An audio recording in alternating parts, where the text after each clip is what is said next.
Hello friends, Ram Ram, good morning to everybody. Once again आपका स्वागत है मेरे चैनल राजेंद्र शर्मा में। अगर प्रॉब्लम्स हैं दुनिया में तो नेचुरली उनके सॉल्यूशंस भी हैं।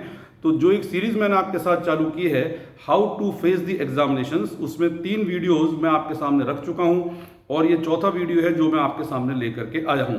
देखिए, पिछले 3 वीडियोस में हमने प्री एग्जाम्स और एग्जाम्स के समय, at the time of exams, उसके हमने डिस्कशन किया था, उसके बारे में अपन ने स्टडी किया था। तो अभी जब हम एग्जाम दे रहे हैं तो उसी पीरियड के बीच में डिस्कस मैं आपसे कर रहा हूं कि जब एग्जाम देते समय तो जो पॉइंट्स हमने डिस्कस किए थे उसके अलावा आपसे मैं डिस्कस कर रहा हूं। देखिए, एक चीज बहुत अच्छी है, जो लोग बाग होते हैं उसमें आपके अलावा जितने भी अन्य पर्सन्स हैं वो सब दुनिया में और लोग बागों में शामिल होते हैं, चाहे वो कोई भी हो। तो क्या होता है कि हर पर्सन अपनी तरह से दूसरे पर्सन्स को सलाह देता है और जैसा उसके साथ हुआ है वैसे ही वो सलाह दूसरे को देता है। अगर आप सबकी सलाह को मानते रहेंगे तो नेचुरली आप प्रॉब्लम में आ जाएंगे। एक एग्जाम्पल मेरे को ध्यान है ऐसा, एक मेरे स्टूडेंट के साथ ऐसा हुआ था कि वो स्टूडेंट बहुत होशियार था, वेरी इंटेलिजेंट, वेरी टैलेंटेड, लेकिन किसी टीचर ने या किसी जो पर्सन था उसने उसको क्या राय दी, उसको एडवाइस दी कि बेटा ऐसा है कि जो प्रश्न तेरे को अच्छे आते हैं, जो क्वेश्चंस तेरे को अच्छी तरह से आते हैं, उन क्वेश्चंस को पहले आपको अटेम्प्ट करना है।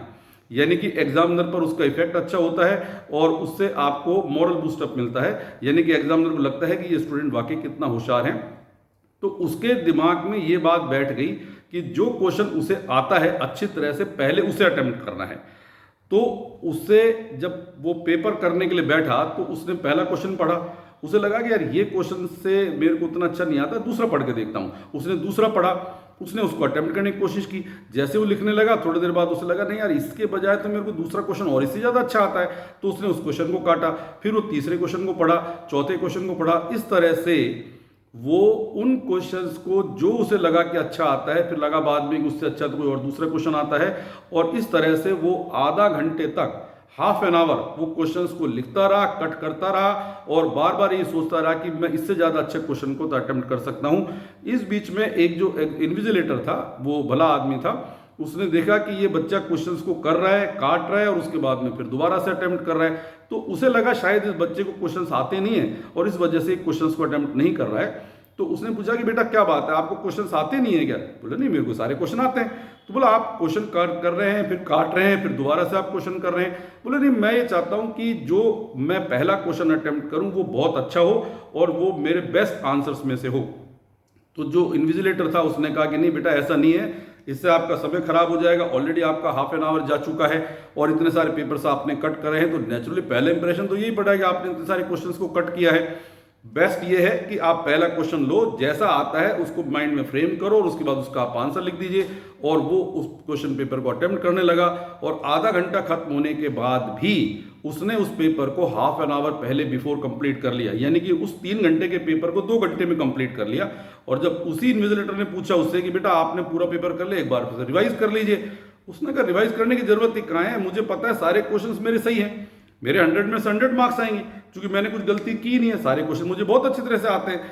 और यकीनन उस बच्चे के 100 में से 100 मार्क्स आए। तो ये एक बात है कि जो सलाह देने वाले हैं, एडवाइस देने वाले हैं, वो सलाह देंगे, आप चाहेंगे तो भी देंगे, नहीं चाहेंगे तो भी देंगे, लेकिन उनकी सलाह को किस हद तक मानना है ये आप पर निर्भर करता है। तो सुनो सबकी, करो मन की, लेकिन टाइम किल नहीं करना है। तो सबसे इंपॉर्टेंट चीज ये है कि जो आपको आता है उसको फ्रेम करो, सोचिए और फिर उसे लिखिए। देखो, एक चीज और है, पर्सन क्या करता है, स्टूडेंट क्या करता है कि जो जैसा आंसर आता है उसको वैसा ही लिख देता है और फिर उसे लगता है कि इसमें कुछ गलती है, उसे कटिंग करता है। तो पहली बात तो यह है कि कटिंग कर करके ओवर राइटिंग नहीं करनी है। कटिंग की है तो ओवर राइटिंग मत करिए, उसको कट करो और उसके बाद दोबारा से उस आंसर को, यानी कि उस वर्ड्स को लिखिए। ओवर राइटिंग नहीं करनी है। ओवर राइटिंग ठीक है, आपको समझ में आ रहा है कि आपने क्या लिखा है, लेकिन एग्जामिनर को समझ में नहीं आ रहा ना कि आपने क्या लिखा है, इसलिए कटिंग करके ओवर राइटिंग नहीं करना है, उसको दोबारा से उस वर्ड को लिखना है। अगली बात यह है कि जो आंसर्स आपको लिखने हैं पहले सोचो फिर लिखो। हम क्या करते हैं, पहले लिख देते हैं और फिर हम सोचते हैं। हमें कोई और फॉर्मूला लिखना था, हमने कोई दूसरा फॉर्मूला लिख दिया। तो बेटर है कि उसको ठंडे दिमाग से पहले सोचो कि क्या लिखना है और सोचने के बाद में लिखिए। अगर आप सोचने के बाद लिखेंगे तो कटिंग नहीं करेंगे, और अगर आप पहले लिखेंगे बाद में सोचेंगे तो डेफिनेटली कटिंग करेंगे और आपकी कॉपी जो है अनटाइडी होगी। नेचुरली उसमें जो आंसर्स हैं वो कटिंग ज़्यादा होंगे, तो नेचुरली उसका असर एग्जामिनर के ऊपर ज़्यादा पड़ेगा और आपके मार्क्स कम हो सकते हैं। तो इस बात को आपको ध्यान रखना है। अगला पॉइंट वेरी इंपॉर्टेंट, जो भी आपको आंसर्स लिखने हैं वो टू द पॉइंट लिखने हैं और पॉइंट्स भी लिखने हैं। 1 2 3 4 पॉइंट डाल करके लिखने हैं। उससे क्या होता है कि एग्जामिनर को पढ़ना भी आसान होता है, समझना भी आसान होता है। तो वो एक इंपॉर्टेंट चीज़ है उसके लिए कि जो भी आप लिखें आंसर्स, उनको पॉइंट्स में लिखें, उनको पैराग्राफ में लिखें, उन पॉइंट्स में लिखें, पैराग्राफ में लिखें, और उसके बाद में फिर देखिए कि आपका कौन सा पॉइंट उसमें रह गया है। ये आपके लिए भी बेटर है, आपका भी टाइम सेविंग होगा और नेचुरली ये एग्जामिनर का भी टाइम सेविंग होगा, और वो भी जो चीज़ आप कहना चाहते हैं उसको अच्छी तरह से आसानी से पढ़ सकता है। इसके बाद नेक्स्ट जो पॉइंट है वो भी बहुत इंपॉर्टेंट पॉइंट है कि समय का सबसे ज़्यादा आपको ध्यान रखना है, यानी कि आपको टाइम का सबसे ज़्यादा ध्यान रखना है। किसी भी क्वेश्चन में, किसी भी सेक्शन में ज़रूरत से ज़्यादा समय को इन्वेस्ट नहीं करना है, नहीं तो वही समय आपका बाद में कम पड़ेगा। तो अपने टाइम के अकॉर्डिंग जो आपने सेट किया है उस क्वेश्चन में करिए। देखिए कई बार क्या होता है कि स्टूडेंट पर्सनली इस बात को लेता है कि ये क्वेश्चन मुझे नहीं आ रहा तो ये क्वेश्चन को तो मैं करके रहूँगा। आपका किसी के साथ में कॉम्पिटिशन नहीं है। ठीक है, आपने क्वेश्चन को जो है जिद में आकर के उसको सही कर भी दिया तो उस क्वेश्चन के मार्क्स तो आपको उतने ही मिलेंगे ना जो कि 3 या 4 मार्क्स उस क्वेश्चन के हैं, पूरा पेपर तो उसका है नहीं। तो आपने जिद में आकर के ना कि अब तो मैं इसको करके ही दिखाऊंगा, इस क्वेश्चन को देखे कैसे नहीं हुआ, और आप एक उस क्वेश्चन के साथ राइवलरी पाल लेते हैं और फिर जिद करके उस क्वेश्चन करते हैं। इस बीच में आपका आधा घंटे का टाइम खराब होता है, तो नेचुरली लॉस में आप ही हुए हैं। उस क्वेश्चन का तो कुछ बिगड़ा नहीं, ठीक है आपने उसे कर लिया, लेकिन उसमें और कई क्वेश्चंस आपके छूट गए हैं। तो जो टाइम है उसका आप ध्यान रखिए और उन टाइम के अकॉर्डिंग ही उस क्वेश्चन को अटेम्प्ट करिएगा। नेक्स्ट इसमें क्या है कि right the question number carefully. उसमें क्वेश्चन 1 आंसर 1 ऐसा नहीं लिखना है। यू जस्ट राइट ओनली 1 2 3 और फिर आप आंसर लिखना चालू कर दीजिए। बेटर है कि आप आंसर ही तो लिख रहे हैं कि क्वेश्चन 1 आंसर 1। क्या मतलब हुआ इसका? आप 1 नंबर डालिए, 2 नंबर डालिए, क्वेश्चन को लिखिए। जहां तक हो सकता है वहां तक सीरियल ऑर्डर में लिखिए। क्वेश्चन नंबर जो है वो तरीके से लिखिए। क्वेश्चन नंबर को केयरफुली लिखिए। जो क्वेश्चन करना चाहते हैं उसको केयरफुली आप करिए।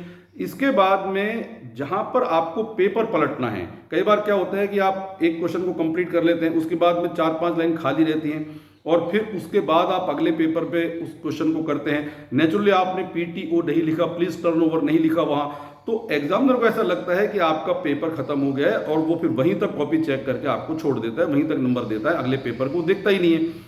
तो जहां पर आपको पेपर पलटना पड़ता है वहां पर PTO लिखिए, जिससे एग्जामिनर को लगे कि ये आगे की तरफ है। आखिरी में जब आप क्वेश्चन पेपर फिनिश कर लें उसके बाद आपको कुछ नहीं लिखना है, ये लास्ट मोमेंट की बात है।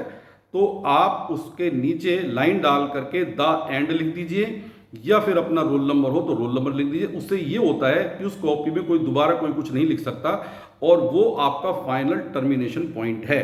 तो वहां पर एंड लिख दीजिए या रोल नंबर लिख दीजिए या फिर सिंपल लाइन डाल दीजिए। तो ये आपको उसमें करना है। और एक लास्ट में सबसे इंपॉर्टेंट बात, जो आपका टाइम है 3 घंटे का, बेटर है उस 3 घंटे के टाइम में 15-20 मिनट जितना पॉसिबल हो आखिरी में बचा करके रखिए।